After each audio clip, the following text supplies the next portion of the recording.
All right. Today is July 26th, 2018. Get ready for the emergency broadcast system, the Forbidden History series, what they didn't want you to know, but we tell right here. Time to call your friends, ladies and gentlemen, to have a revolution in thinking. We now interrupt your normally scheduled programming to bring you this very important deprogramming program. Please note that the following views, any opinions expressed on this program are not necessarily the views nor the opinions of the Master Force Group, YouTube.com, Free America Radio Network, our sponsors, our partners, and MFG is a private society. Nothing here is ever to be construed as medical nor legal advice, nor hate speech.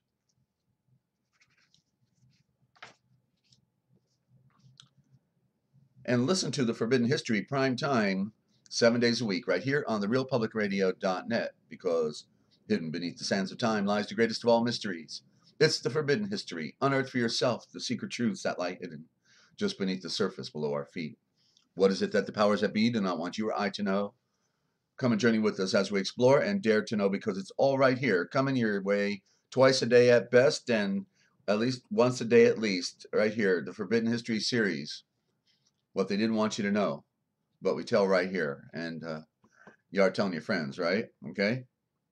And special thanks to YouTube.com for hosting the Forbidden History series. Stand by for the broadcast. And welcome, friends. Take a seat. Stay a while. We've got things to talk about.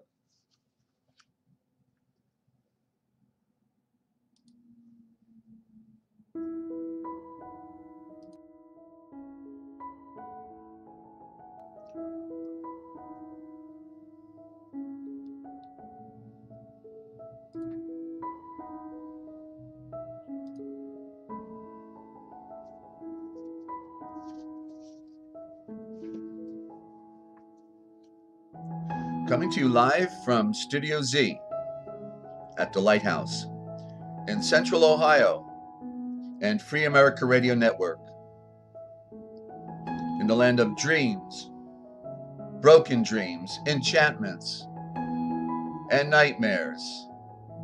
It's the Forbidden History series, the great lies of history, the words that killed, the pirate sea of words they killed you with, the original gospel that they didn't want you ever to read, and the original thought that they never ever wanted you to hear. It's coming your way right now, ladies and gentlemen. We are the deprogramming program, because somebody's got to do it. And you know, the battle for the mind is great. Truth is light. Ignorance is darkness. And these are the antagonists, the one against the other. And it seems like those antagonists on the other side, they cause us all to really lose.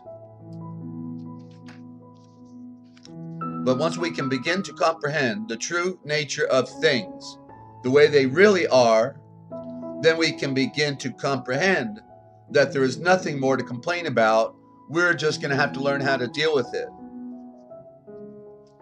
And good morning, Paula. Good to have you. My deprogramming program fix right here. I'm getting my fix. So glad to have you here. Wouldn't have it any other way.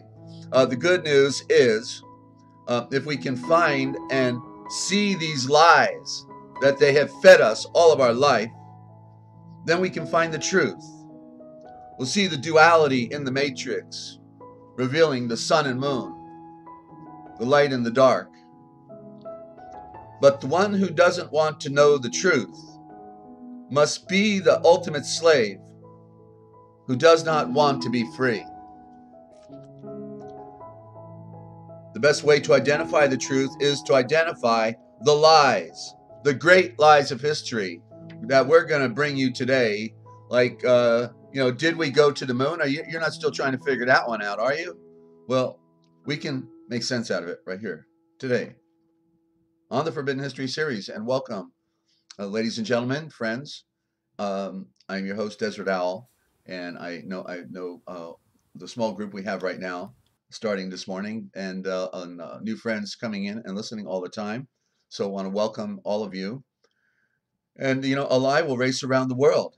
I'll tell you, that thing is on a rocket, while the truth is slowly putting on its shoes. The truth is confident within itself, even when it falls on deaf ears and has to stand alone and face it all alone. It's a heavy deal. Like a lot of you can't get your family to see it, right? You'd love for them to see it, but they can't see it because they've been hypnotized. If you don't know where you're going, then any road will get you there. And all the best on that road. But you can know the truth, but the truth will make you a fugitive. But in the end, the truth appears and reveals itself. Whatever comes must be and is for the best. And that's Mathino speaking to Yelkanan John in the original gospel we've already read here, that segment. And we're now in the life of Yeshua. That'll be coming up later in the broadcast. Okay, how his start got going in the world. He has a beautiful vision as a young boy that his grandmother interprets.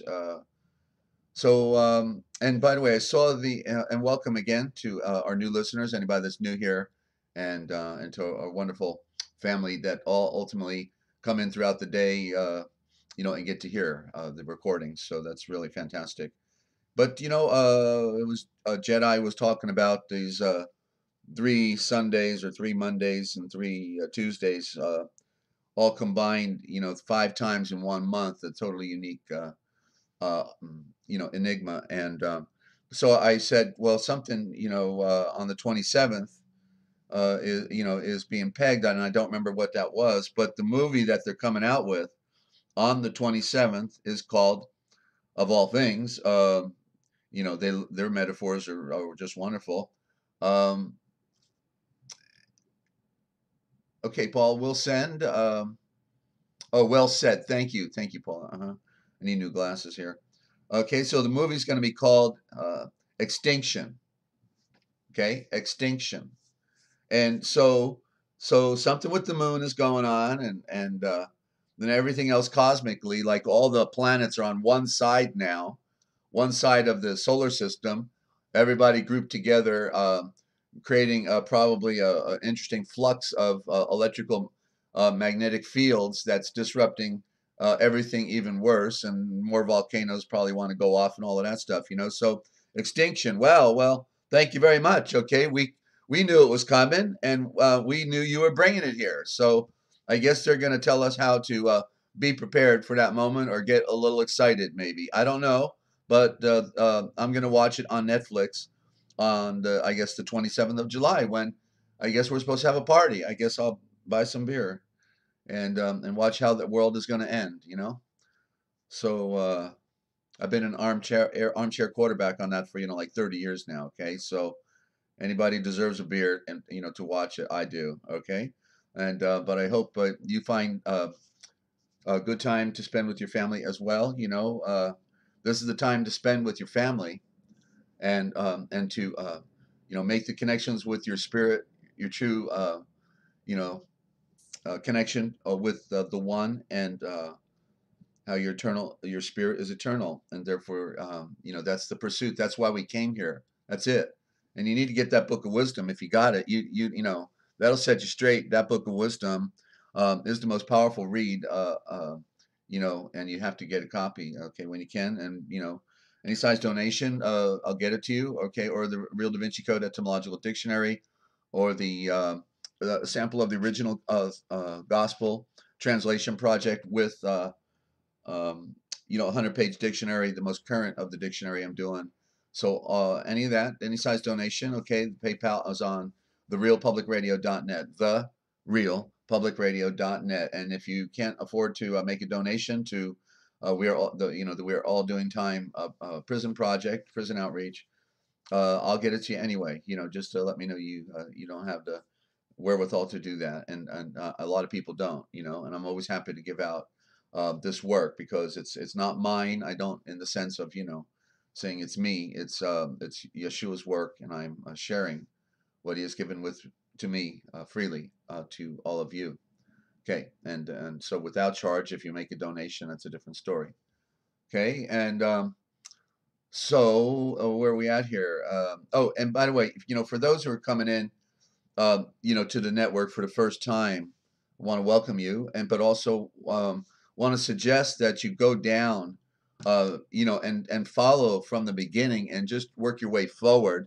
You can listen to the current program and then work your way forward, because I have given out, so much primer material that I might not be doing it for a while, and so you don't know what you're missing unless you go back and start listening. Okay, so that'll help you then be, when because we've a certain group of us have all come down it together, and therefore they when I'm using certain terms, they're already on page with me, but and have been following it. In other words, they're following the rhythm now.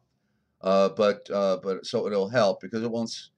We're talking about speaking a foreign tongue, about a form of communication that has virtually been unwritten about, hardly, because they don't want us to know our origins. They don't want us to pursue those things. Okay, and I don't know if you're talking to me, Paula. Oh, but let's see here. Yes, I have had visions plenty much my whole life. About Earth's destruction. It started with the stiff neck at the age of 7, laying under a tree because I could not play. And we are here now, beginning to witness it. I think we must be special to be here at this moment. Morning, Jedi. Okay, so very nice. Thank you.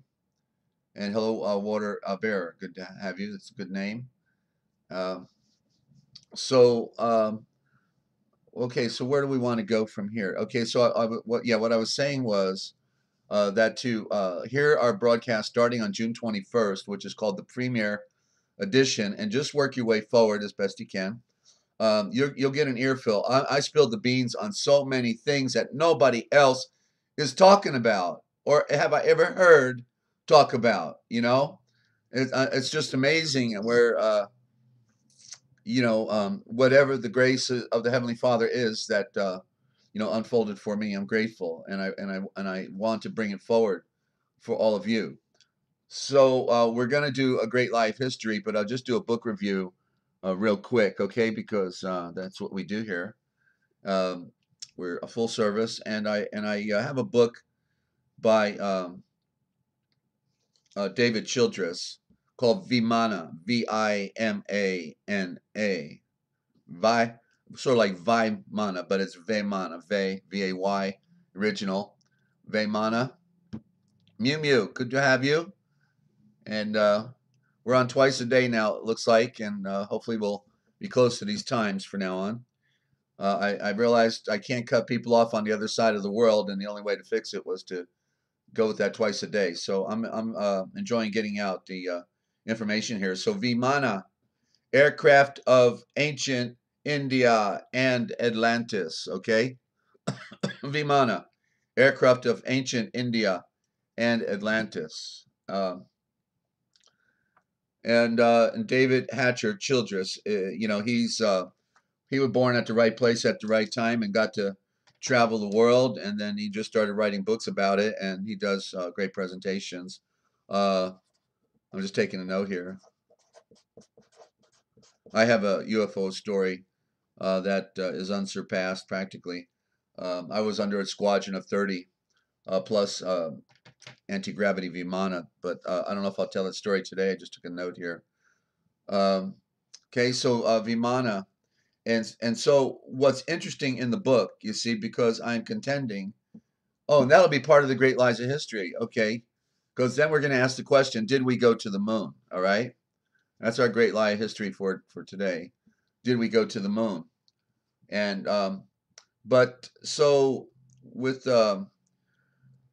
this UFO phenomena, they were trying to develop how they're going to conquer the world and bring out their new age, the new great way, so to speak. And so in the when they were flying these anti-gravity vimanas around the world, um, then when they have to land in a farm field or somewhere where there's other people, all the time when somebody would come out, I'll take a sip here. And it happened a lot in the late 1800s, okay, but in the early 1900s as well, and so the people, whenever they would see these craft land in a cornfield, it was always people, a guy with a ball cap, with shoes and pants, just like everybody else. That the people that were flying these craft were Aryan in culture, okay, and so. And all of these newspaper reports that had disappeared and that David collected in the back of his book, it tells a story.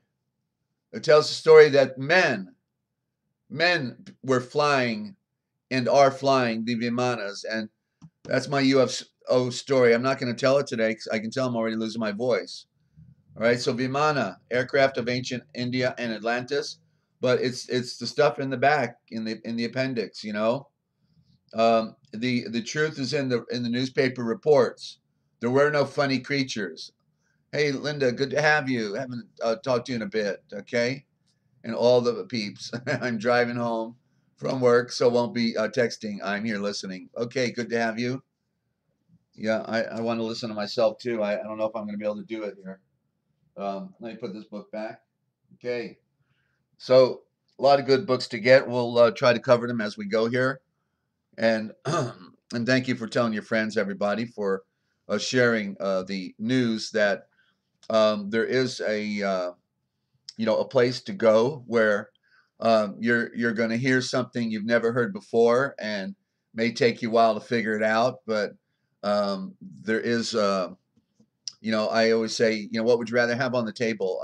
Apples and oranges, or would you rather have apples, oranges, pears, plums, peaches, some grapes, and the more bananas, the more things you got to compare with, then the bigger, the better you can perhaps see things, when you have to see and read them for yourself. Ninja says WB. Oh, Walter. Okay. Having a conversation there. Very good.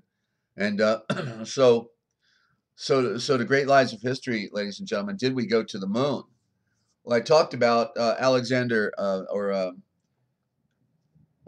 Wernher von Braun, about how on his deathbed he told his secretary that the alien card was going to be the wild card that the last card they would play when they're taking down our world. I guess because those ray guns, those ray guns make it real easy to burn up the forest and all of the and all the houses. So the ray guns will come out. Every house in America will be burned down. It'll take us back 10,000 years.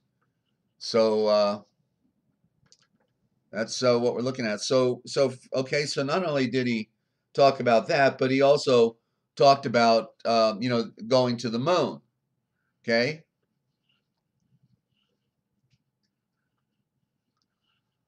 And did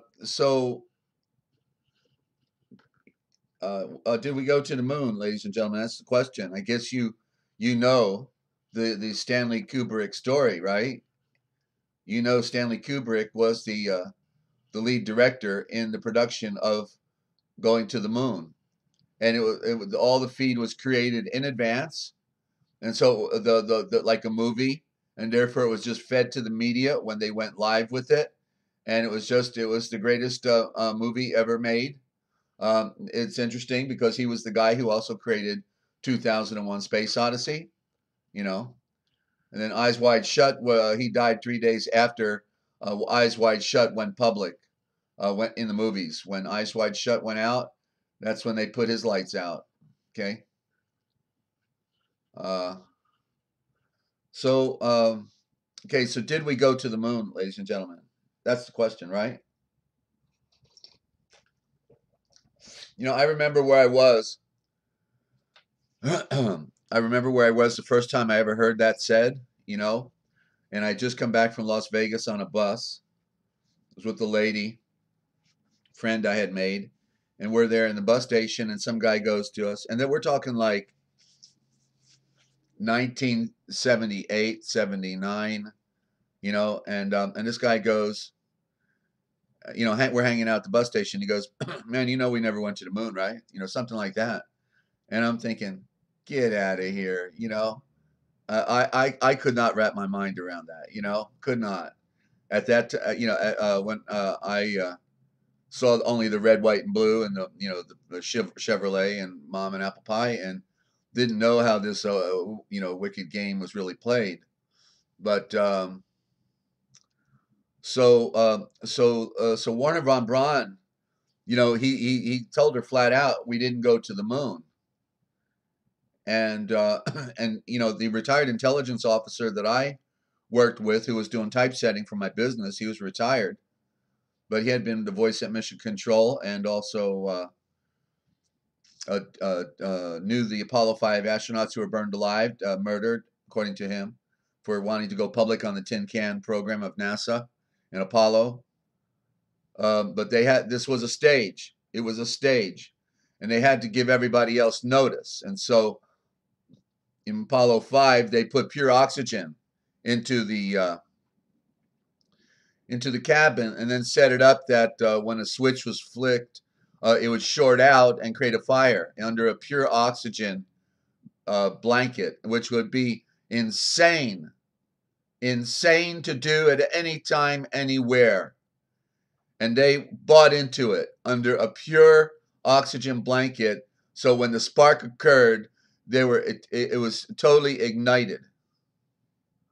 And so that's just a little footnote. And then about 7 years later on the news, I hear, yes, it's been alleged that the Apollo 5 astronauts may have been purposely killed in their space capsule because they knew something that was vital about the NASA program or something like that, But so connecting with, I'll have to veer over to the UFO story with this retired intelligence officer now, but let me finish where I was going first. That'll be a footnote here. But so Wernher von Braun, on his deathbed, he said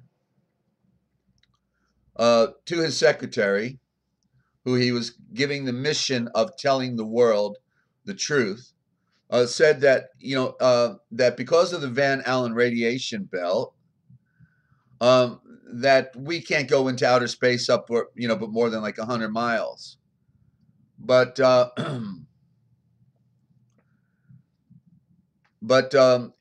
if you were to venture to go to the moon, then you would need a lead shield 5 feet thick. A lead shield 5 feet thick. And therefore, the rocket you would have to build to get off that kind of weight would have to be as big as the Empire State Building. That's the kind of rocket they would have to build, as big as the Empire State Building. You see? So he told the truth in the end. Ha ha ha. But he got the last word. And so after all of his mass murdering, I think he shot off about 200 rockets on England, B-2 rockets, during World War II. But then he becomes the head of NASA, and in the end, he just maybe he had a conscience. Maybe he was a little concerned about where he was going next. Could be. So he tried to make up for it in the end. Okay, it's called the Van Allen radiation belt, right? Waterbeaver, right? Excuse me, I'm gonna cough real quick. I want to mute out, and I'm glad you tuned in. Stand by.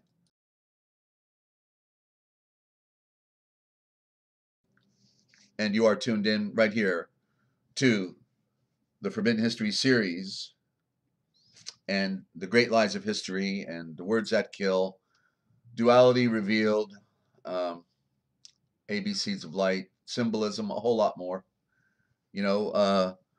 the Indo-Germanic mother tongue. What did they steal from us? What was in our original communication that is so powerful, so powerful?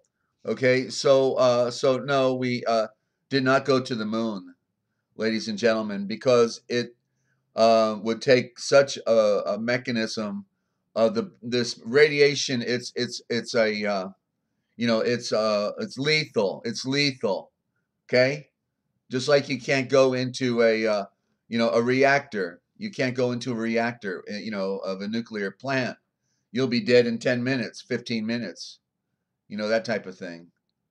But anyway, so on 1997, on Easter evening of all times, Easter evening, and I just finished doing my Sunday radio program for United Truckers defending the Constitution. I was going cross country in an 18-wheeler, and so I was doing my radio broadcast from the truck stop in an eating booth. Over there they have phones in the booths where you eat, so I could get on the phone while I'm having dinner, or before, after, whatever. So in the restaurant, it's where I do my program. I just find a corner away from everybody else. And so when I got done there at the 76 truck stop on the interstate there in Jackson, Tennessee, I'm going to head towards Jackson, Mississippi. And so I got to go to the end of Tennessee to Memphis, get on the South Loop, and then hook left and go south to Jackson, Mississippi. And so I'm going on Easter evening, going through the city of the pyramid, Memphis, and start heading south. And the sun was just, gone down, and it was twilight. As I'm heading south, I see in the southwest to my right at 1 o'clock, 2 o'clock, I see, these flickering lights on the horizon. Beautiful flickering lights like diamonds. And I wonder, okay, what's that all about? And so it appears I'm going south, they're coming north, and they're coming northeast, and ultimately they're going to cross the freeway. Good morning, Diane. And so I had already known by talking to my retired intelligence officer that this whole thing about aliens, was, smoke and mirrors, and it was going to be the greatest show on earth to deceive the people into thinking they're being attacked by aliens. In other words, the people that are going to come to kill you, are going to be supposedly aliens, supposedly. But it'll be those people that, love us to death. But anyway, so as I was headed south on the interstate towards Jackson, Mississippi, south of the city of the pyramid, Memphis, on Easter evening, the night of the Eastern Star, I see these flickerings in the bottom of the southwest coming my way, and all of a sudden I find myself under this squadron of UFOs. Now it was dark. By the time they got there, it was dark, and every quarter mile there was one station, like a sentry, watching while the mass of them moved over. And good morning, Jenny. Good to have you. And so I realized, because I had talked to my retired intelligence officer, knew that there was going to be a phony UFO invasion like Orson Welles' War of the Worlds. That was a testing of the psychology of people with Orson Welles, 1930s, the War of the Worlds, where people in New Jersey and Long Island thought for sure that we were being invaded by aliens from Mars. So anyway, I realized I got to pull over, to do an investigation. I'm a reporter. I got my Sunday radio program. I'm ace reporter, investigator, and a political activist, patriot. And I got to pull over, and so I pull over where the entrance ramp was. So it was really wide and and safe, for my truck on the shoulder there on the entrance side lane. And right across from me on the northbound side, I was going on the southbound side. On the northbound side, hovering right above the tree line, 75 feet up, was, something that had a bright light coming down through the trees. Excuse me. And I just stood there and stared at it, trying to get a picture of what that was in the sky. And it had like a cloaking device that reflected the darkness, but it was like a silver reflection, like the craft could have been pure, chrome, and it was reflecting the darkness, that kind of thing. And so let me take a sip of my coffee. I'm losing my voice. So anyway, I pull over, and I'm looking out my window. I roll my window down, and I'm just staring at it. And I see the light coming through the trees, bright white, just like in Close Encounters of the Third Kind. And then I suddenly realized, I said, wait a minute, that thing is just hovering there. It's hovering. And it's not a helicopter. Wait a minute, whoa. And so bottom line, because I'm losing my voice here, I'm going to have to probably cut this short. The next morning, I get back on the road because one is coming right towards my truck now. And I figure I'm going to get hit with, radiation or a ray gun. I don't know. But I thought for sure our world was going down because this was so big. And the next morning, I called my retired intelligence officer while I'm unloading my truck in Jackson. And hey, Anna, last name, good to have you. While I was in Jackson, Mississippi, and I call him. I say, Bill, you never guess what I saw last night. He said, what'd you see? And I said, all these, anti-gravity craft that were hovering and going over the interstate in mass, and nobody pulled over on the northbound lane going into Memphis. All those cars. I couldn't get over. They're doing this right in front of, so many people. And he says, well, if they were going north and you're going south, they could have been from down your way. So he says, why don't you ask some people, if they'd seen anything like this. And so I said, okay, because I was in the break room while they were unloading my truck, and I went out to a couple workers that were taking a break, and I said, you guys seen anything interesting flying around in the sky? And one of them, this black gentleman, young kid, says, yeah, I did. And he said, I said, what do you see? And he says, they got these things that fly in the sky around here, look like UFOs. I said, really? He goes, yeah. And I said, well, I was going to draw one for a radio interview tonight. Could you draw? Can we both go in the cafeteria and we'll each draw a picture? And hey there, Anna. Thank you. Welcome. Good to have you back. And and so I said, would you draw a picture for me? We'll both draw one and compare. And he said, sure. And we went in the break room, and basically he could draw a better picture than I could of what I saw. And so I know he had known what I'd seen. And I said, so where are they based at? What do they say about them? And he says, well, they base them underground at the airport. That the men who fly them were all black. And I said, what, how do they get away with this? What do they say, that they're doing, when they're flying in the air like that? And they say, well, they say it's part of the drug enforcement, so that's backwoods Mississippi. They're all under the, local control there pretty well, I guess. But, there's an underground base. What I learned, through Kathy O'Brien, who my co-host once interviewed, wrote the book Transformation of America. There's an underground base there, and it's all mind control. Okay. So it's a base operation for the UFO program, the World Underground Federation, basically, So I found out the next day. When I first saw it, I thought, okay, this is it. It's over. It's over. Do I have enough fuel to get back to Texas? Because I know the stuff's hitting the fan right now. That's how I felt, but then they're gone. The next thing I know, they're gone. And then I find out where they're based underground the next day. So it's amazing. But that was my job. And the Heavenly Father, like I say, puts me at the right place at the right time to see the things that I need to see. And that's the way it's always been. Amazing, right? And Mew Mew, you have to go. Open the door for Maza now. Okay. Well, if you can come back, that'd be great. And good to have you. And thank you for the heart, Diane. Okay. I appreciate it. Got some wonderful people tuning in. I'm so motivated by such a wonderful group of people from all over our planet. It's a rare opportunity, and so I hope you're telling your friends. So guess what? Okay, bottom line, we didn't go to the moon. The word of warfare, the art of warfare is the greatest art of warfare is deception. Okay, talk to you later, Mew Mew. And it's deception, ladies and gentlemen. That's the art of war. And so they have been doing it. It didn't start yesterday. They've been doing it. That's all.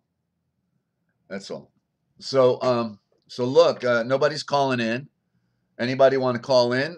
Make a comment. I'm going to go to a song. I'm going to see if I can get my voice back. Okay, let's go to a song, and then I'll know whether we've only been on for 36 minutes. I can't get over it. It feels like an hour.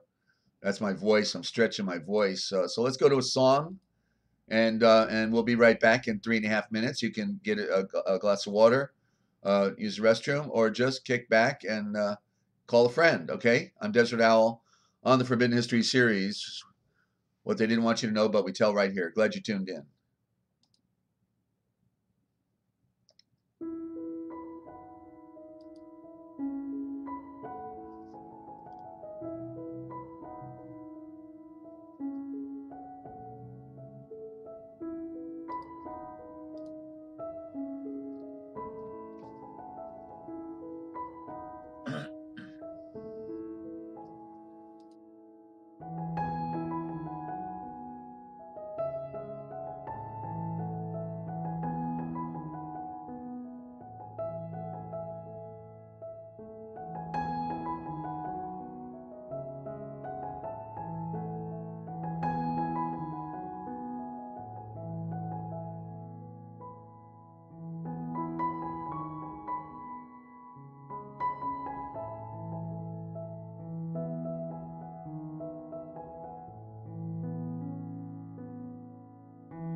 Okay, it looks like we're back, and let's do a word that kills. Okay, and one of them they really can kill us with starts out. This word starts with the arrest. The arrest. Do I need an international code? Yes, you probably would need the code, Ninja. For the U.S., I don't know what it is. Anybody out there know what the code for the U.S. is? Um, I know the operator can give it to you. You know, that's usually how I used to do it. So let me see if I can get the operator here. Hang on. That's a 1411. Here we go. This gives my voice a little more break here, so thank you. Wireless 411 search. City and state, please. Information, please.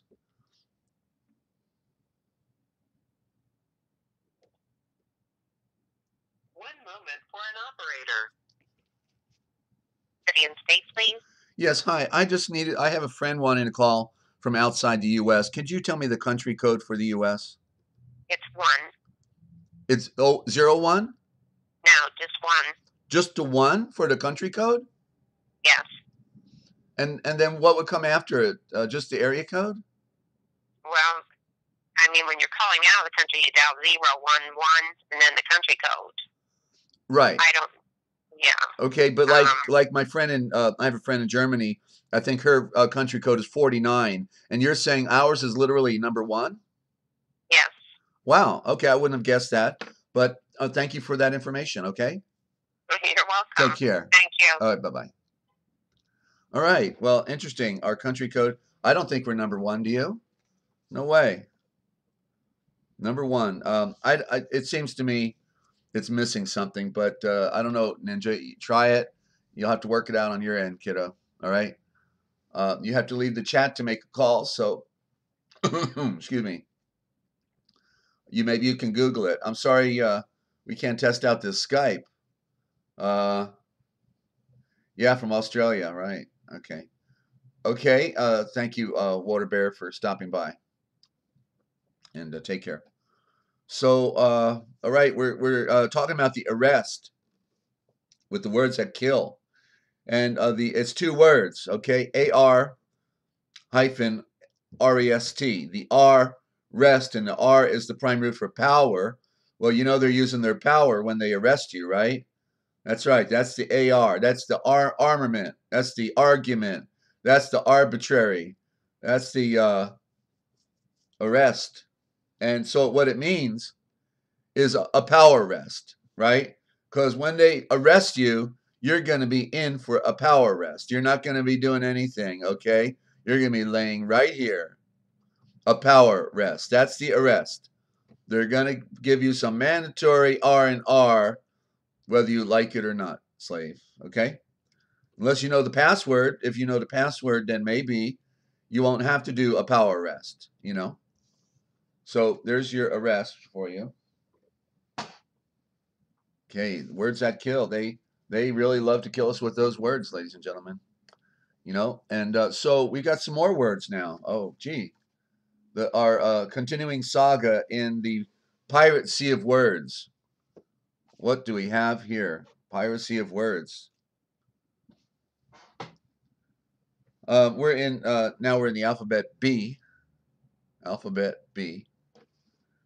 And let me take these off here. Our other program segments. We do different segments at different time. We leave no stone unturned.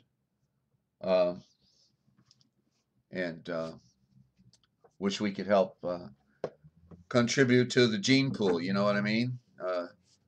Absolutely. Absolutely. So in B now, we start with the letter B. Let me give it a little more light here. Hang on.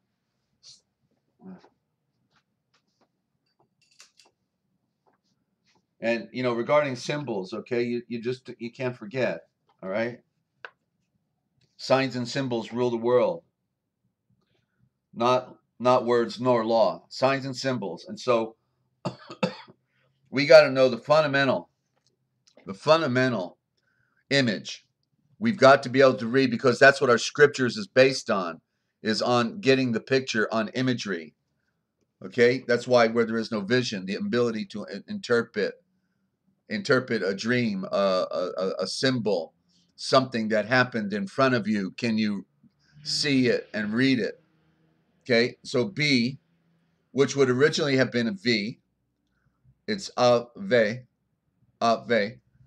Okay, so B stands for beginning, birth, breath, breast of the mother. Okay, I'll say it again. Beginning, birth, breath, breast of the mother. The capital B reveals the three primary elements: a small round circle on top of a large or round circle. The small round circle on top is a symbol of the moon, while the while the Arger one below the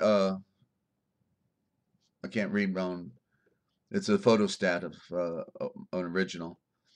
Anger, I'm going to guess it's anger. Anger, one below, represents the sun, while the other, I'll just say other here, one below represents the sun. The straight line vertical to the left of both circles represents the horizon. We're talking about the capital B of the earth. The horizon of the earth is the stick. That makes up the number 13, the 1 and the 3, which theoretically should be horizontal. When you split the horizon any away from the two circles, you find the occult number 13, which means that the first cultures were following a lunar calendar. 3, a small b is the symbol of creation and the male erection. And 4, the color for B is black, and then because that represents the darkness. Being the woman, the first representation of the woman is the void itself, the cosmic womb, and so darkness came first. And this is the dark nature of the story. Okay, I think we're going to get a call from down under here real quick from Ninja. It looks like she's making prep here. That'd be fantastic to hear from a friend we've never talked to before. At least I haven't, other than by the YouTube phenomena. Okay, so baby, I think if you have a baby, you must have, and you call it a baby, it must be a child of Babylon. Right? Child means killed, and baby is Babylon. Babe means the will of the eye. The will of the eye. Gimme, gimme, gimme. That's a bit of a negative word there. That's what Babylon wanted, right? To take it all. So, but regarding baby, occultically, if you say you have a baby, you are declaring that it is a citizen of Babylon. That's what I just said. See Babylon, okay?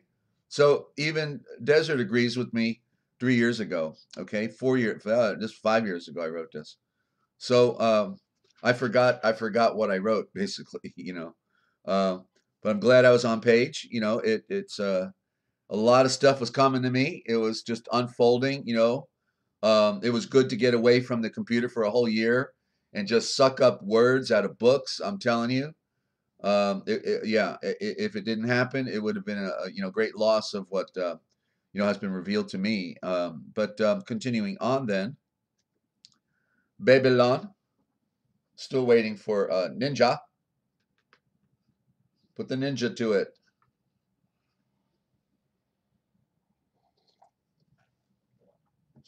I'm glad somebody wants to call in. It gets lonely over here, You never call in. That's the problem, all right? You got to stop that. I want to know what you think. I know that you know stuff, right? Or you're trying to figure something out. There are answers to be obtained in this great mystery, okay? And it's a way we can get to know each other. I love that. I love to hear from the other culture down there or over there, and this is an opportunity, because all we ever do is type to each other, right?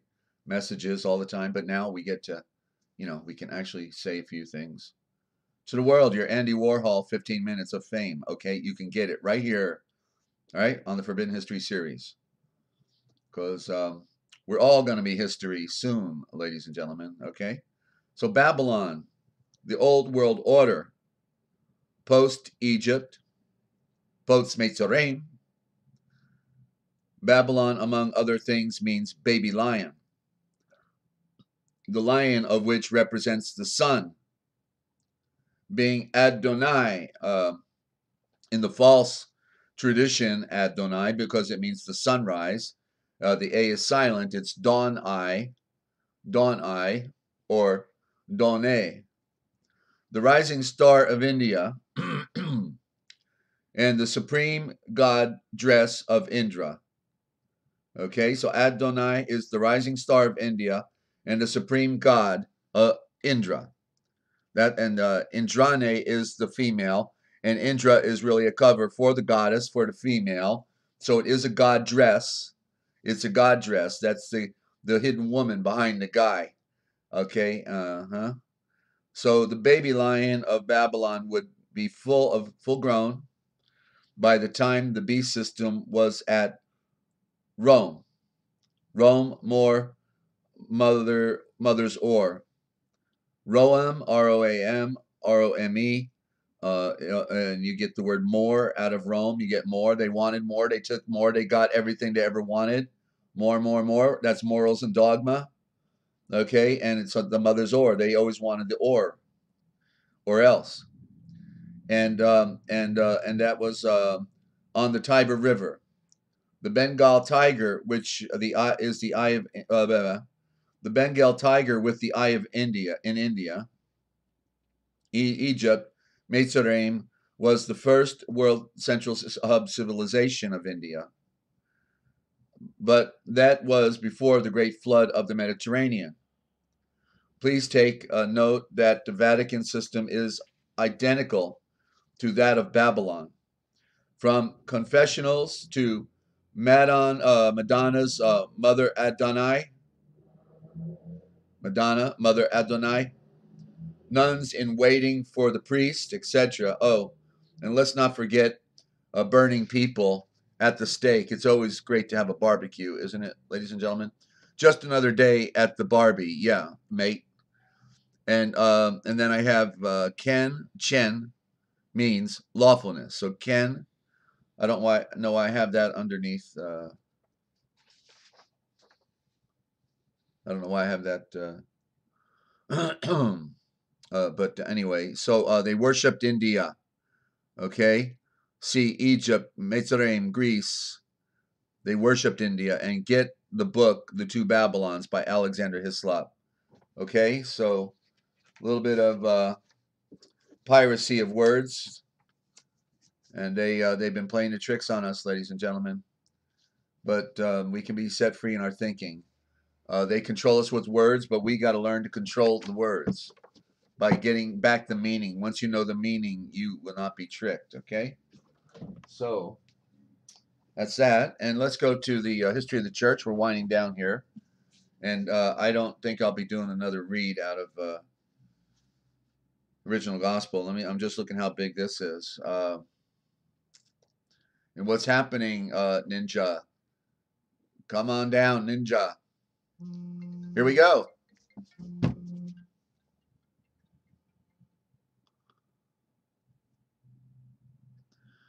Yes, can I help you? Hello, do I have the right number? This is Ninja Cat. Ninja Cat. Well, good to have you, Ninja. This is Desert Owl. Finally, we meet, huh? It was just the +1. It was just the I plus. thought there was supposed to be more numbers. But it worked with just one? Just the +1 in front of it, yeah. Wow. So it just shows who they think is number one, even though it's not true. But so great to have you. You've been tuning in practically, I think, since I got started, right? For 3 weeks ago or what? Yeah, almost. Yeah. Okay. Yeah, I've only missed a couple of chats, I think. Right. And so Ninja, where do you want to go? What do you? By the way, just maybe real quick in general, nothing specific, but you're down in Australia. What do you do? You retired or you work? You take pictures of sky, right? Yeah, I've been watching the sky my entire life. and noticed it change about 4 or 5 years ago. Oh, actually, I noticed the chemtrails about 18 years ago. Yeah, I started over 20. And saw it all change. Yeah. Sorry? I started over 20 years ago. Go ahead. Yeah, I saw it. Yeah, and for about the last, just over 20 years ago, like I've always been a conspiracy nut, anything weird and wacky, and just looking for truth, basically. About 4 or 5 years ago, I noticed that the stars changed, like completely. Yeah. And the moon was bobbing around in the sky, and it just freaked me out. Like I didn't know where I was. Right. So. And at the time, I was living in a pretty bad place, surrounded by evil. But I kept on looking for truth, and that got me through everything. And here I am today, being silent no more. Yeah, and if I rundown. I'm sorry, what? Quick rundown. Your rundown, is that what you said? No, quick rundown of a very long life. Yeah, no, quick rundown. That was great, and I appreciate that. So basically, you just I'm trying to remember what you said at the beginning. It was like in other words, you always knew that you were being lied to. Is that what the implication was? Yeah, I couldn't just accept things. Like I'd ask the hard questions that nobody could answer or wanted to answer or would avoid, and it wasn't right. Everything felt off from the start, pretty much. Yeah. So yeah, and I wanted to know why. I wanted to know why the whole world accepted all these bad things that happen, and just blindly accepted everything. It wasn't right. So I tried to figure it out on my own, since nobody could answer my questions. And I never dreamed that I'd be on YouTube putting videos up. That only started at the beginning of this year. I avoided religion. I still haven't read the Bible in full. And so I'm getting there. And in January this year, thought that I was never going to find God. I didn't think I was good enough. I'd done too many awful things, and I just thought I was going to be left behind. And then he let me know that he was real and gave me the courage, gave me peace, gave me strength. And I went on YouTube and started putting up videos. And the information since then has just flooded in like my brain is going to explode. It's crazy, but loving it. Yeah, and so how long have you been doing the YouTube channel? Since end of January this year. I see. Like I've been watching YouTube videos for quite a few years, but never put anything on my channel until this year. Right. So it's quite a phenomenon. Yeah. They didn't have live back when they came out the gate, and I didn't want to do pre-recorded stuff. I like to do live, so I never got into YouTube early. But then once I lost my radio network, I knew that I couldn't produce that thing again. Too much money went into it, and that YouTube really provides the venue because it's basically free, and it's just a profound communications machine for people who want to seem to be like $1 million production or just a casual type of a program. And so I realized that I could still do my radio broadcast, and it's just on YouTube, and so it all just came together a little too slowly, but finally did. No, I think it's fantastic. I have made so many new friends. Like I've come out of my shell. I was one of the lost ones in the background, just watching, I guess. Mm-hmm. So yeah, I think it's fantastic. I love what's happening now, and I'm also dreading what's happening now at the same time. Yeah, and what part? I'll get through it. What part of Australia are you in? I'm in Canberra on the eastern side. Canberra. Okay. That's Canberra, the forgotten capital city of Australia. right. It's relatively close to Queensland, then, right? Not really. No. All right, I'm turned around. All right. No. Well, I've never been down there. Down south.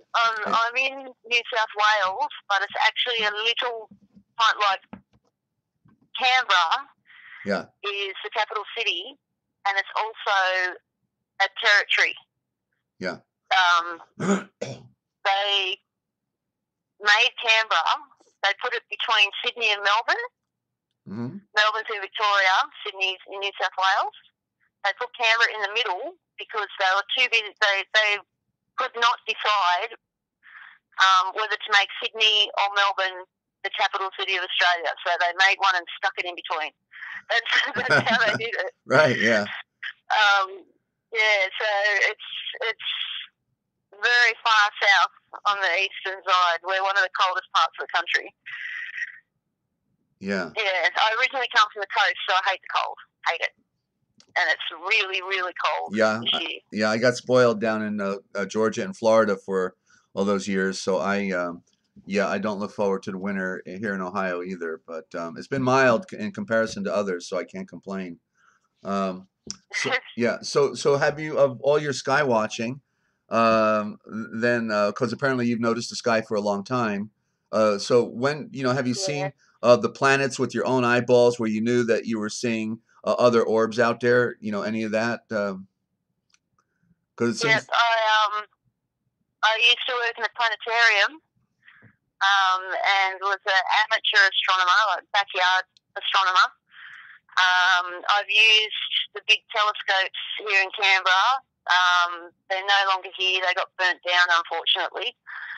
So yeah, I'm way out of practice with the astronomy side of it, but I know what I've seen through the telescope 20 years ago, and what I'm seeing now through the telescope. I dusted it off a few months ago and got it back out. What I see now through the telescope is not what I used to see, what I used to love looking at 20 years ago. It's completely foreign. They behave differently. When I first saw Jupiter a couple of months ago, like even with the naked eye, it's to me it's just so obvious. Jupiter now has streaks of light coming off it, like a spider, and that's not the Jupiter I know. Venus is like a spotlight. Yeah. And it's too big. But back up to Jupiter. Back up to Jupiter for a minute. So is that, you think, some type of an electrical charge? Yeah. You think that's an electrical charge that's happening? I think it's a reflection of light. Uh-huh. It looked like it was leaning. It could be. There's lots of, like, the air is, like, the sky is full of frequencies and electricity and all that business as well. Yeah. Yeah, but there's so many spheres and lenses and, like, smoke and mirrors, everything up there. Like, it's all over the sky. And when I was looking at Jupiter for the first time a couple of months ago, when I noticed the weirdness, through the telescope it looked like it was being pushed on the, like, how can I describe it? On the right-hand side of it, it looked like something was pushing against it. And that's what makes me think that there was some sort of lens next to it causing the streaks of light. But at the same time, I'm going to give a shout-out to BYC Skywatch Philippines. He is dedicated to filming the sky, and he captures everything. It's fantastic. I was chatting with him the same night, and we were both looking at Jupiter at the same time. We both noticed the same things, and across the entire sky that night, there were weird little streaks, really hard to describe, just little streaks of light all over the sky. Went for a few hours, and I've never seen that before. Like, it was nothing like a meteor shower. It wasn't shooting stars or anything like that. It was just constant little streaks. Yeah, it was really freaky. Yeah, and so. Well, go ahead. Sorry. Well, no, go ahead. Please continue. I had a thought. I got to re-grab it. Go ahead. Okay. Just let me know when you rethink of it. Yeah. Yeah, that same night, I went through some pretty freaky stuff. Like I said, it was the first time I got the telescope out in many, many years. Yeah. And just seeing all these things through the telescope with my own eyes, it's like, oh, wow. Yeah. So this is a bit of a surprise because even Jeffrey Magaha, he had been an amateur slash seriously looking at stars all of his life. So here we find out with you as well. So I guess that's why a lot of you end up on YouTube, because you're seeing it better than anybody, right? Yeah, like I went to, before I got the telescope out and saw it for myself, I had gone from being dedicated to the night sky because I saw the stars change four years ago. They changed position, they moved. Everything was closer, the constellations were bigger, and the Southern Cross is now backwards.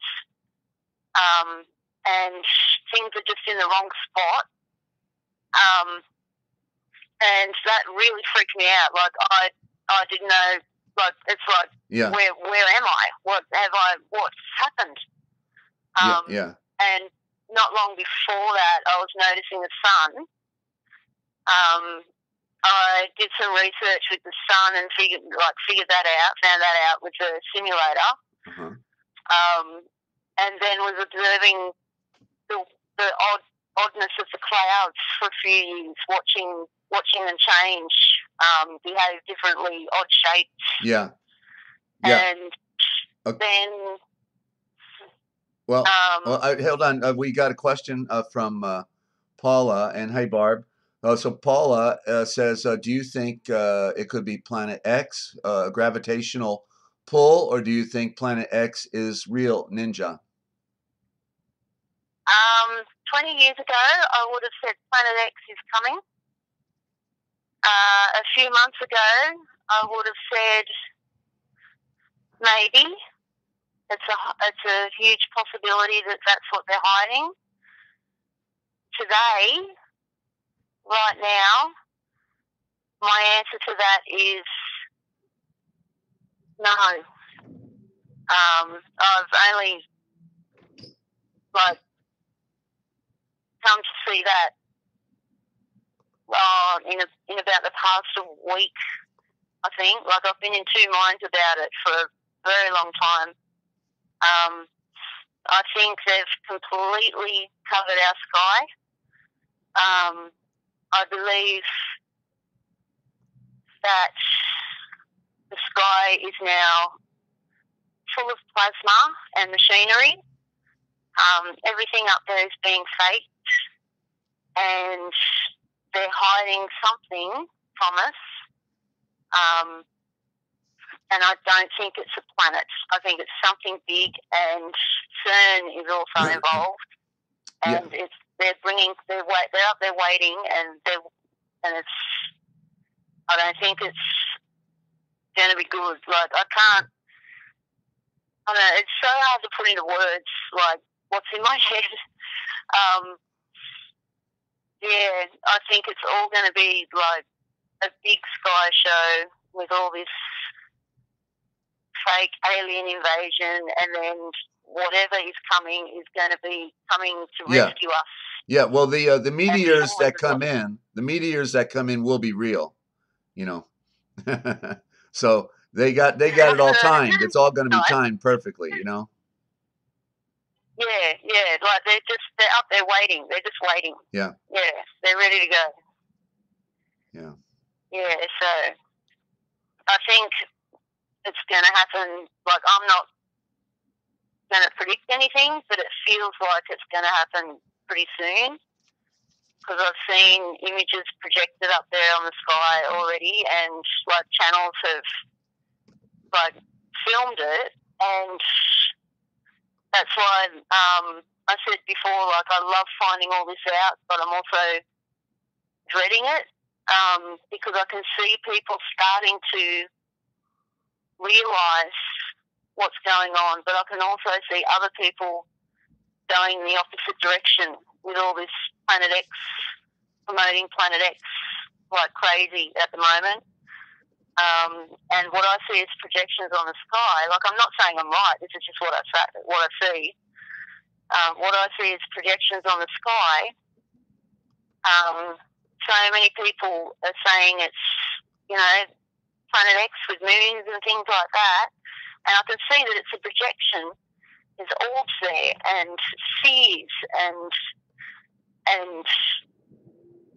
don't know. I've got to the point where I can see the machinery like through the clouds. I can actually see the metal on it without having to film it, and it's pretty freaky. But I'd rather see it than not see it. And yeah, so that's what I'm here for. Like I've been wondering all my life what I'm supposed to be doing here, and that's what I'm here for. I have to help people see through it all because they've started their projections on the sky.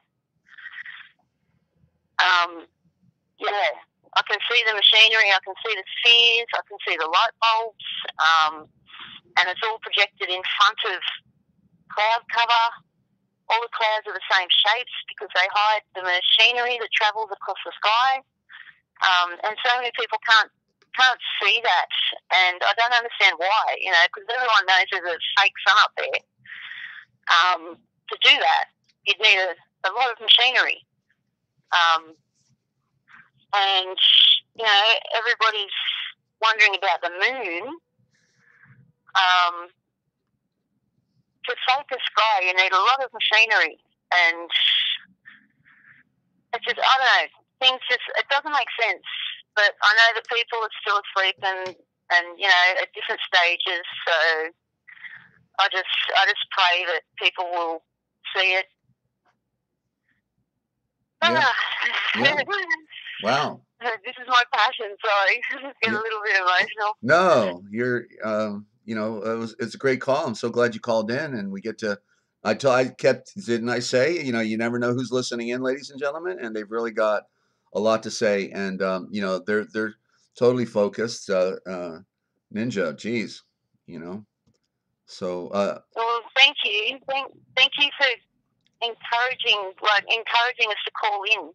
Like, you know, it took me quite a while to work up the courage to do it. Yeah. Yeah, I hope this isn't costing you an arm and a leg, is it?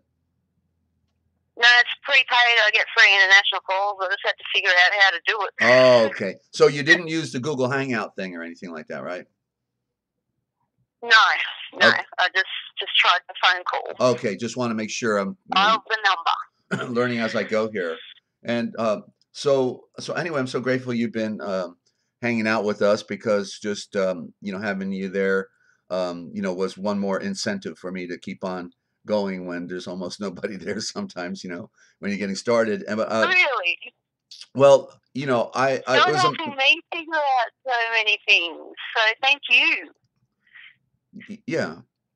Well, you know, it was the hardest thing to get back into the you know, the groove of broadcasting, because I'm not technical, and then, you know, I had computer failures. You know, you got money issues, and so literally, it's embarrassing to say it's taken me, you know, a year to get back. Just when I had, you know, established my channel, it was coming out the gate last July 3rd, and then, you know, software problems with the Windows 7 computer, the DIL files. So then it finally crashed at the end of the year, so I couldn't broadcast, and I had no computer. And so thanks to good people and friends, Doug in Hawaii in particular got me put the money down on a new computer that I can repay him on.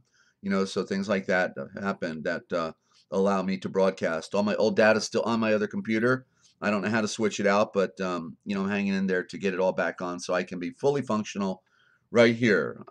So any other final thoughts, Ninja? So great to touch base today. You got friends listening in and they're sending you messages and stuff. I don't know if you can see it. Hi guys, love you guys, lots. I don't know. Now I'm stumped. Okay. I just want people to know that. I also, my latest video that I put up, not one of mine, from another channel. They have different beliefs to me, but a common goal. The video was about frequencies and HARP and TIs, like targeted individuals and electronic harassment, and that was why I put it up. I just wanted people to know that. I don't believe aliens are coming. I just want people to not get discouraged. When I put that video up today, actually, I got buzzed by a regular helicopter that I've actually photographed. It's a Morphe one. I think it's a Demon helicopter. I got buzzed by that. YouTube wouldn't let me see that the video was actually uploaded, but apparently it worked. They were just messing with me on my end. They'll come at, like, the more truth you find, the more they will try and stop you. Don't let them. They can't hurt you if you stay strong, stay positive, laugh at them, and know that you're amongst friends. Like, if anyone needs to talk or needs a shoulder, I'm here. I'm all the way over the other side of the world, but I'm here. Feel free to talk to me, because we're all in this together. We're all going through the same thing. So we got this, guys. We do. We've got the skies. Okay. Did you say? I'm sorry, Ninja. We got this. That's my little saying. I put it on the end of some of my videos. So we've got this. It's all good. Yeah. We'll get through it. Yeah. Yeah. Well, if things will be as they're meant to be in the great plan, because there's nothing that they get over on Yeshua. It's just that he allows them to have their little free range. But they serve a purpose, and it's to remind us that we're not of this world. We're not of this planet. Yeah. Yeah, and so that compels us to really want to identify with our true characters. So I'm glad you're enjoying. What is the thing you like most about the program? When you listen in, what are you looking for in particular? I just like listening, because everything you say connects a dot, connects another dot. There's another puzzle piece. One more thing. What you were saying about, I think it was a few chats ago, you were talking about the woman in blue, in a blue dress. Okay. Yeah, you remember? I was talking about a woman in a blue dress. The woman in the blue dress. We were talking about Lucy. Oh, Lucy. Okay, right. And okay, I don't remember the part about the blue dress. Can you elaborate more? I'm trying to remember it. Blue, of course, is symbolic of the sky, and that's why Mary always has on blue, because she's representing the sky that's illuminated. Yeah, I don't know. It's all mixed up in my head now. Yeah. Yeah, I don't know. I heard a massive connection with the blue in the sky, because it's all like right. Well, two blues. Yeah. Well, the view represents the paradise, and so what we want is the sunrise. Where we are at right now is in the astral. In other words, it's like we're in, an envelope of the nighttime, but we can see all the little points of light, and we know that the sun is right over the horizon.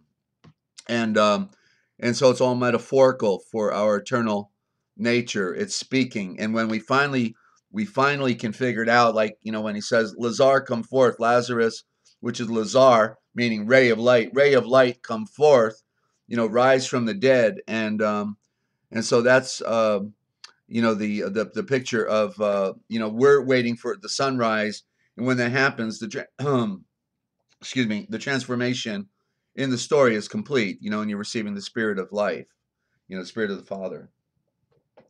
So it's all of the scriptures have been so corrupted that with code words that it really will take a while for people to get the original picture of how they spoke, because it's a little bit different. If you've noticing it, of course, right? You're getting it? Yeah, and it all makes sense. It all makes sense. Makes perfect sense. Like, just I don't know, just listening to you decipher it makes perfect sense, because a lot of my research before I got back into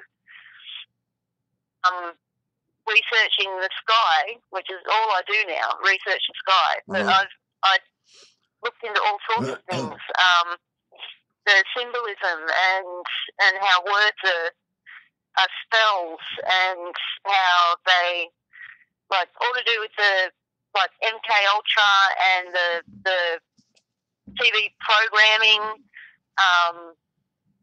and how they have to tell us everything before they do it, which is part of the spell casting. And they do it with the big events like the Super Bowl, and just it's everywhere. It's everywhere. I just had a chill.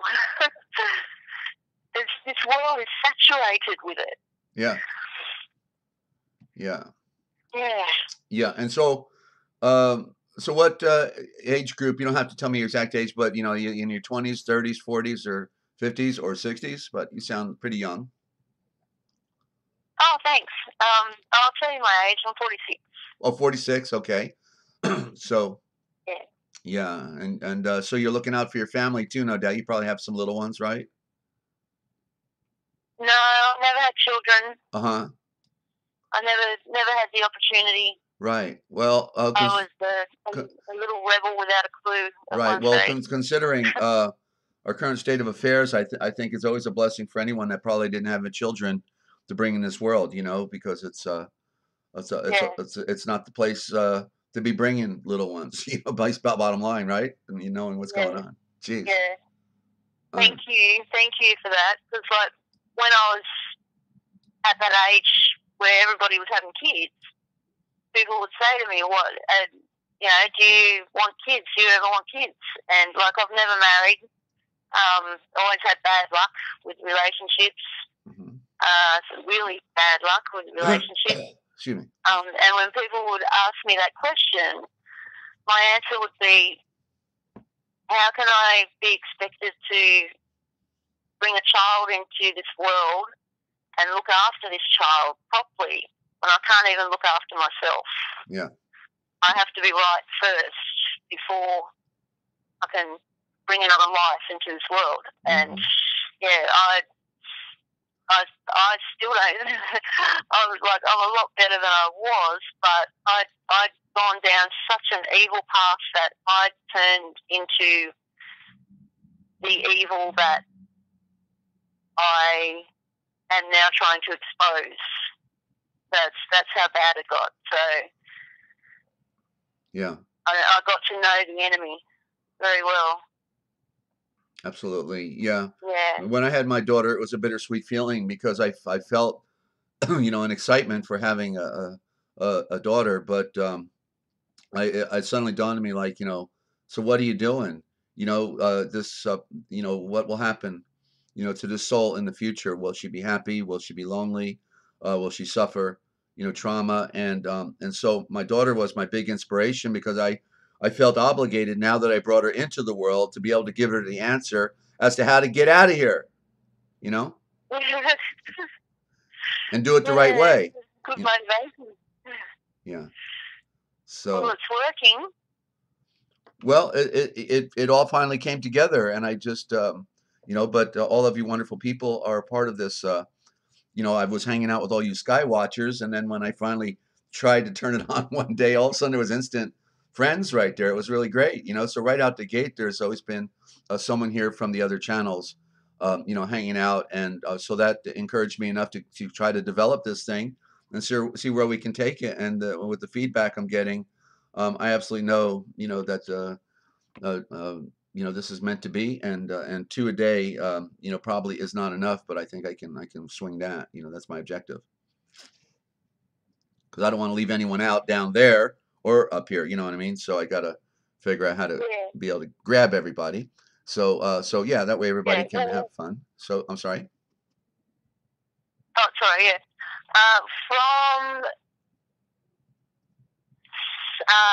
From this perspective, down under, your time frames are good, The what? pretty much. The what? You were speaking Australian. Say it again, please. Your time frames are really good. Uh-huh. For when you do your live streams. Great. Great. I'm trying to think of time zones. When you're doing your nighttime one, Yeah. it's around 11:30 a.m. Okay. 11:30, 12 o'clock through the day. Yeah. I figured that out. Yeah. I look after mum full time, so that's my only. I hate to say it like this, but it's my only interruption because I have to constantly be monitoring mum at the time. Yeah. But I do have the advantage of being at home, being able to, you know, put the chat on the phone. Yeah. Even if I can't completely focus on it. And right now, it's, I don't know what time it is now. Probably midnight. Okay. Yeah, and that's normally after mum's gone to bed, so. Oh, good deal. Because she's not awake. She's losing her memory. So. Right. Sorry to hear that. Yeah. So yeah, we're about 12 hours distance. It's 10:30 a.m. right now over here. What is it over there? Oh, good morning. Midnight. Midnight. Okay. So I just think just after midnight. around midnight. Okay. All right. Okay. Well, I'm so grateful you called in. I hope you'll do it again, Ninja. You know, and Now that I've done it once. Pardon me. Yeah. Now that I've done it once, it'll be a lot easier. Yeah, and especially if you're seeing anything, we want to hear reports because we can't all review everybody's video all the time. I'm now getting busy with what I'm doing, so I have to find a technique to go visit everybody real quick. And so so we're friends now. We actually know Ninja firsthand, who you are, heard your voice, and just another regular Earthling here, just regular trying to Aussie. doing what? Regular Aussie ninja. It's yeah. So okay. So then and everybody's been sending you messages here. I guess you can't see it at the same time when you're on the phone, right? I can't see the chat because I had to leave the chat to ring. Yeah. So you'll just have to scroll back. I'll roll up when I get off the phone. Yeah, they've been saying hi. So okay. So we'll let you go and loved it. Okay. Thank you so much. Okay, thank you. Love you. Love your channel. Peace and love. Bye-bye. We'll talk. You too. Bye. All right. And that was Ninja Cat. Ninja Cat right here on the realpublicradio.net, Free America Radio Network. So that was fun, right? We got to know one of our sky watching celebrities, Ninja Cat. And so great. And that hopefully that will inspire somebody else to call in. So we'll wind it down now. I've just got a real short read from the History of the Church, okay, by Eusebius. Give myself some light. Okay, and this is Tiberius's reaction on learning Christ's story, uh, which soon sped to every part of the world. So Tiberius Caesar, of course, uh, our Savior's marvelous resurrection and ascension into the sky, into the throne of the Son, were by now everywhere famous, and it had long been customary for provincial governors to report on to the holder of the imperial office any change in the local situation, so that he might be aware of all that was going on. The story of the resurrection from the dead of our Savior, Yeshua, already the subject of general discussion over the Palestine, all over Palestine, was accordingly communicated by Pilate to the Emperor Tiberius. For Pilate knew about the Mashiach's supernatural deeds, and especially how after death he had risen from the dead. It was now generally believed to be a great Elohim. It is said that Tiberius referred to the report to the Senate, excuse me, which rejected it. The apparent reason, I'm going to have to cough here, hang on. Hold on, be right back.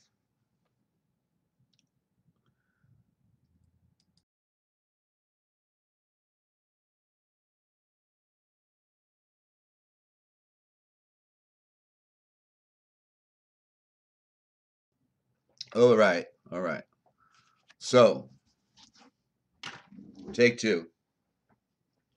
For Pilate knew all about the Mashiach's supernatural deeds.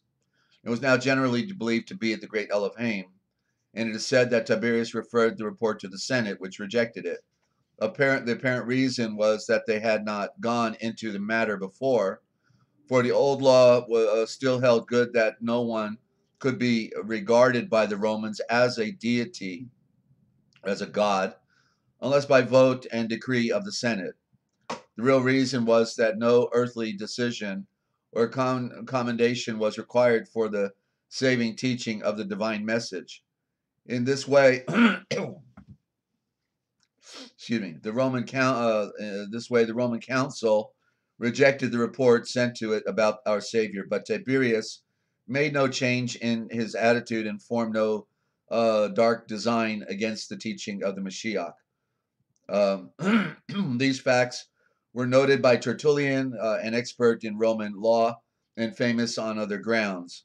The fact, one of the most brilliant men in Rome, in his defense of the Christians, written in Latin and translated into Greek, he had this to say.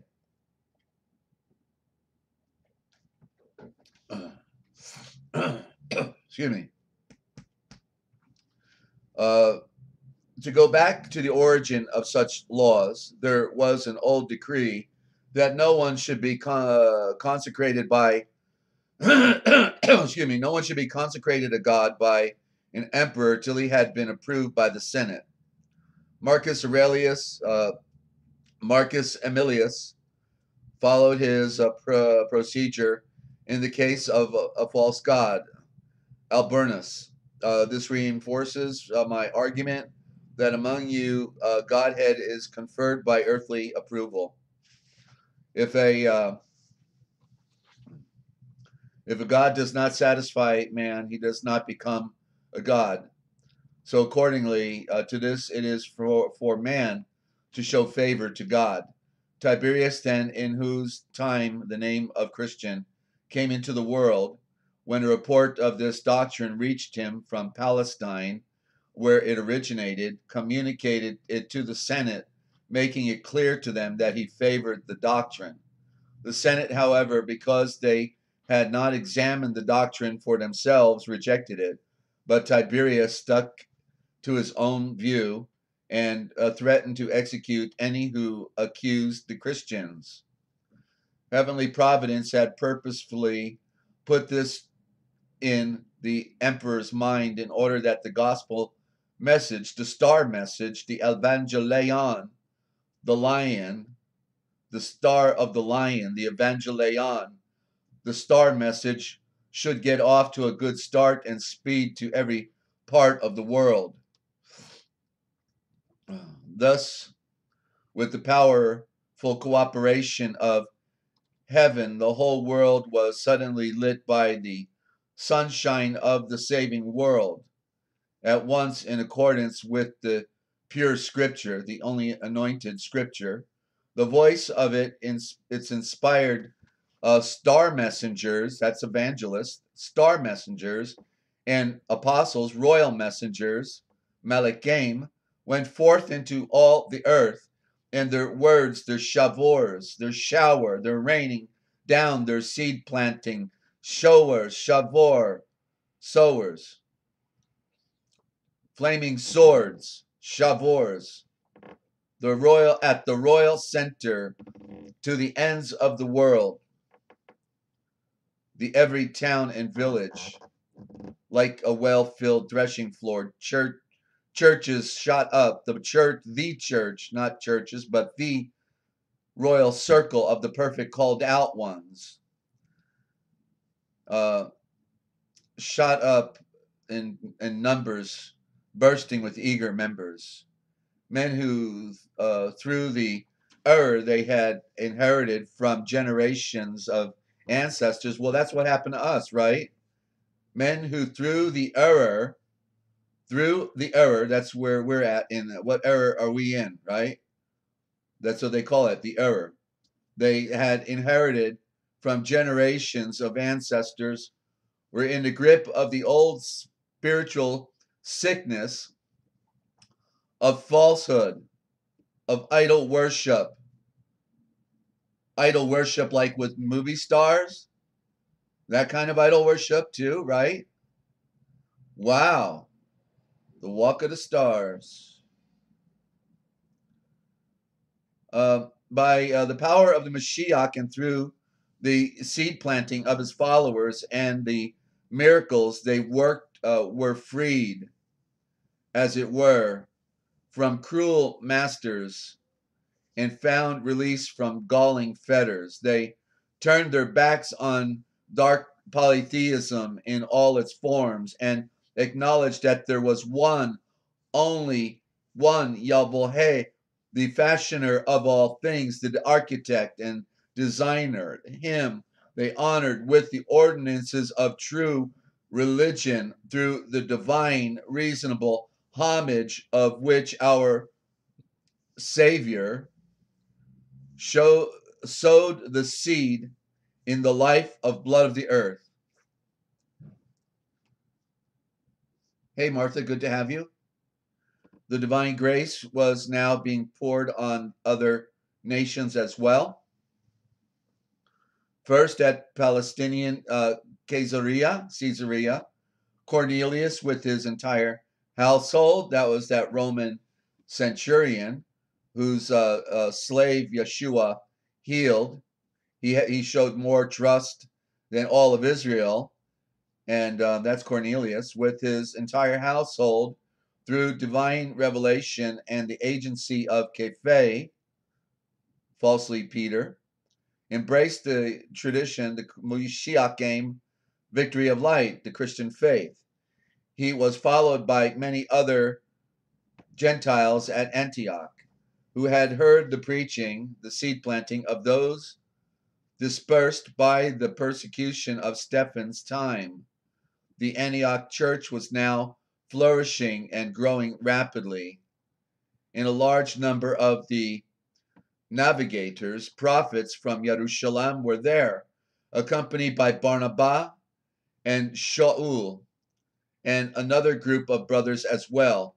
It was at that time and in that city that the title of the Mashiach game, Christian in the Greek, first appeared, Christian in the occultic, as if from a copious and life-giving fountain.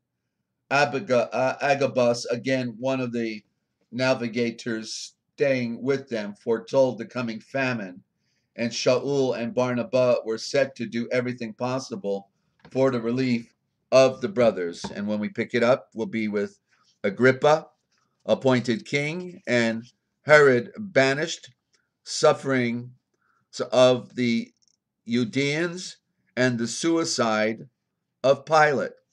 And hopefully that'll be tomorrow, okay? And wow, what a... I'm going to let go the Aquarian Gospel because, you know, I am just really talked out, ladies and gentlemen. And let's wind it up with the song, shall we? And wonderful to get our first live international call, thanks to Ninja Cat and somebody that's really looking to the skies and all of her life, and woke up a long time ago, apparently. So just shows they can get some of the people some of the time, but they can't get all the people all the time, ladies and gentlemen. The game is up. No longer do we need to be fooled. We can see and read it for ourselves. There's nothing unknown that cannot be known. There's nothing in secret that will not be revealed.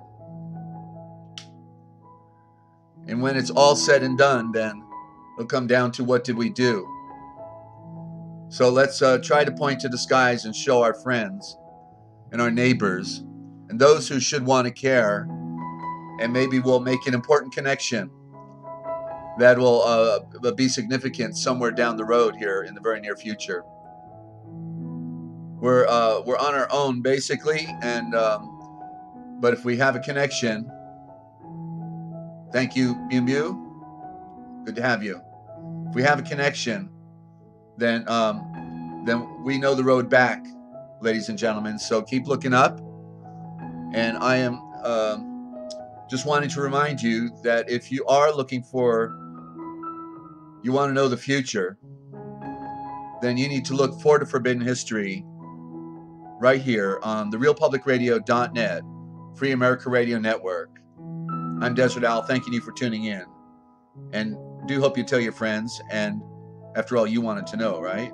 Sure you did. And well, they want to know too. And so we'll look for this evening, okay? Thank you, Diane. We'll look for you all later this evening, 9 p.m. Eastern Time, give or take. And looking forward to seeing all of you again.